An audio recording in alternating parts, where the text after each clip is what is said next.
Silipin naman po natin ang mismong paghahanda dito sa St. Peter's Basilica kung saan hindi lang pwesto ng mga makikiramay ang inayos kundi pati mga medical tent.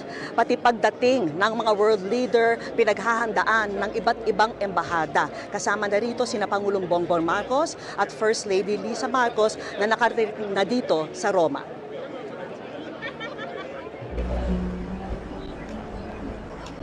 Dito sa harap ng St. Peter's Basilica, puspusa na ang paghahanda para sa funeral mass ni Pope Francis na dadaluhan ng daang-daang world leader.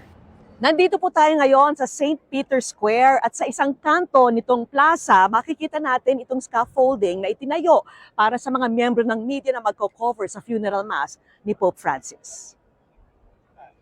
At eto naman sa isang kanto ng St. Peter's Square, itong area kung saan nagkumpul-kumpulan ang mga broadcast journalists mula sa iba't ibang panig ng mundo. At eto naman sa isang bahagi ng St. Peter's Square, makikita natin itong mga puting tent na ito. Ito yung mga medical tent. May mga paramedic dyan para magbigay ng paunang lunas sa mga nangangailangan nito. Binisita rin namin ang Philippine Embassy to the Vatican na ilang hakbang mula sa St. Peter's Basilica.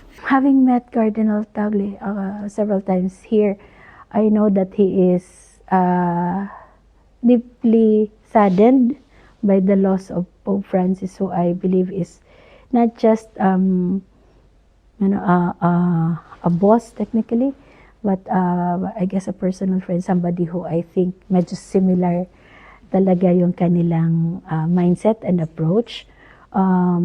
We share his sadness in the passing of a friend and a mentor. Ibinahagi sa amin ni Ambassador Myla Makahilig ang naging impact ng Santo Papa sa buhay niya. For me personally, of course, the most memorable will be the time that I presented my credentials to him as the Philippine Ambassador to the Holy See. And this was in November of 2021. One thing for certain is you'd really feel that he's such a kindly gentleman, yung tunay na lolo. No? That encounter in 2021 was a happy occasion for me personally. It's my first assignment as an ambassador. I had my family with me, and si Pope Francis was very kind and very generous in his time when we were presented to him.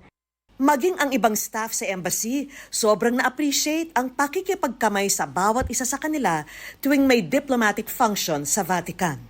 Sa ngayon, abala ang opisina nila sa paghahanda para sa pagdating ni Pangulong Bongbong Marcos at First Lady Lisa Marcos na kabilang sa mga leader na magbibigay pugay sa mahal na Santo Papa.